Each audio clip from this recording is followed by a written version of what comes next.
ప్రేక్షకులకు స్వాగతం. మనం 2024 జూలై నెలలో ఉన్నటువంటి ద్వాదశ రాశుల యొక్క ఫలితాలలో భాగంగా ఇప్పుడు తులారాశి యందు ఉన్నటువంటి తులారాశికి ఉన్నటువంటి గ్రహస్థితి రీత్యా ఈ జూలై నెలలో ఏ విధంగా ఉందో చెప్పుకుందాం. ప్రధానంగా వీళ్ళకి తులారాశికి అధిపతి అయినటువంటి శుక్రుడు అనుకూలమైనటువంటి స్థితి కాదు. ఎందుకు అంటే దశమ స్థానం అంత అనుకూలమైనటువంటి స్థితి కాదు. 8వ తేదీన అంటే జూలై 8వ తేదీ నుంచి దశమ కేంద్రంలోకి శుక్రుడు ప్రవేశిస్తున్నాడు కాబట్టి వీళ్ళకి ఆరోగ్య విషయంలో చాలా జాగ్రత్తలు అవసరం. అంతేకాకుండా అనవసరమైనటువంటి పనులు చేయకుండా ఆచితూచి అడుగులు వేస్తూ సరైనటువంటి మార్గంలో వెళుతూ సత్ఫలితాలు పొందేటటువంటి ప్రయత్నం చేయాలి. ఒకవేళ అననుకూలమైనటువంటి అంటే ఇబ్బంది కలిగించేటటువంటి పరిస్థితి ఉంటే కనుక వీళ్ళందరూ కూడా ఈ మాసం అంతా కూడా లక్ష్మీ అష్టోత్తర స్తోత్ర పారాయణ చేయడం అత్యంత అవసరం.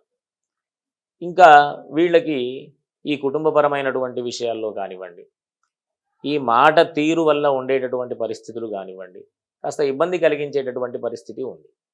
కాబట్టి వీళ్ళందరూ కూడా చాలా జాగ్రత్తగా మాట్లాడుతూ అందరితో కూడా స్నేహభావంతో ఉండే ప్రయత్నం చేయాలి. అట్లా కాకపోతే కనుక ఇబ్బందులు కొని తెచ్చుకునేటటువంటి పరిస్థితి ఉంది.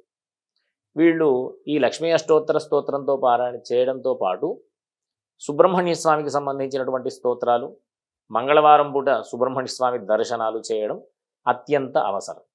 ఆరోగ్య విషయాల్లో కూడా కొన్ని అనుకూలమైన స్థితి రావాలి అంటే ఈ సుబ్రహ్మణ్య స్వామికి సంబంధించినటువంటి స్తోత్ర పారాయణ చేయడం, సుబ్రహ్మణ్య స్వామి వారి ఆలయంలో అర్చనాదులు చేయడం ద్వారా మంచి ఫలితాలు పొందుతారు.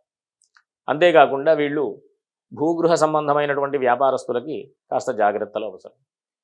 ఈ పెట్టుబడి చేసేటటువంటి అంటే భూగృహాలకు సంబంధించినటువంటి స్థానాధిపతి వేధస్థానంలో ఉన్నాడు కాబట్టి కాస్త చేసినటువంటి ప్రయత్నాలలో లాభదాయకమైనటువంటి ఫలితాలని పొందాలి అని అనుకుంటే కనుక ప్రతి శనివారం ఎట్టి పరిస్థితులలో ఆంజనేయ స్వామి సంబంధించినటువంటి ఆరాధనలు చేయడం, ప్రతిరోజు హనుమాన్ చాలీసా పారాయణ చేయడం ద్వారా అనుకూలమైనటువంటి స్థితి ఉంటుంది.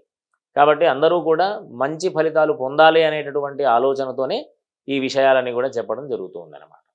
అంతేకాకుండా వీళ్ళకి ఈ రాశి వాళ్ళకి 20వ తేదీ నుంచి బుధుడి యొక్క స్థితి చాలా అనుకూలమైనటువంటి స్థితి కాబట్టి ఏదైనా వ్యాపారం మొదలైనటువంటి విషయాల్లో 20వ తేదీ నుంచి తర్వాత ఉన్నటువంటి రోజులలో నిర్ణయాలు చేసుకోవడం ద్వారా మంచి లాభదాయకమైనటువంటి ఫలితాలు పొందేటటువంటి అవకాశం ఉంటుంది.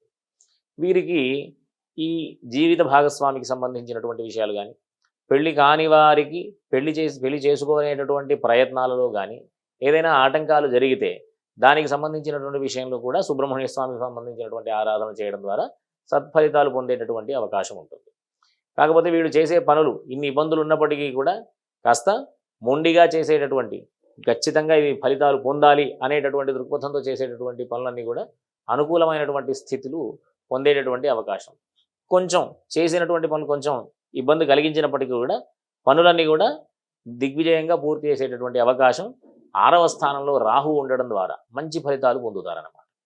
కాబట్టి ఈ రాశి వారందరూ కూడా మంచి అనేటటువంటి దృక్పథంతో ఆలోచన మార్గంలో వెళితే తప్ప సాధ్యం కానటువంటి పరిస్థితి. కాబట్టి అందరూ కూడా మంచి ఆలోచన చేస్తూ అందరితో కూడా సఖ్యతతో ఉంటూ మంచి ప్రయత్నాలు చేస్తూ దేవతారాధన మొదలైనటువంటి దేవతలకు సంబంధించినటువంటి స్తోత్రపారాయణ చేయడం ద్వారా సత్ఫలితాలు పొందుతారు. ఇంతకుముందు చెప్పుకున్నట్టుగా వీళ్ళందరూ కూడా సుబ్రహ్మణ్య స్వామికి సంబంధించిన ఆరాధన, సుబ్రహ్మణ్య స్వామికి సంబంధించినటువంటి స్తోత్రపారాయణలు, హనుమాన్ చాలీసా, ఆంజనేయ స్వామికి సంబంధించినటువంటి దర్శనాలు మొదలైనటువంటి ఫలితాలు, మంచి ఫలితాలు పొందాలంటే మొదలైన ప్రయత్నాలు చేస్తూ ఉండడం ద్వారా చక్కటి సత్ఫలితాలు పొందేటటువంటి అవకాశం ఉంటుంది. కాబట్టి అందరూ కూడా సుఖ సంతోషాలతో ఉండాలని ఆశీర్వదిస్తూ స్వస్తి.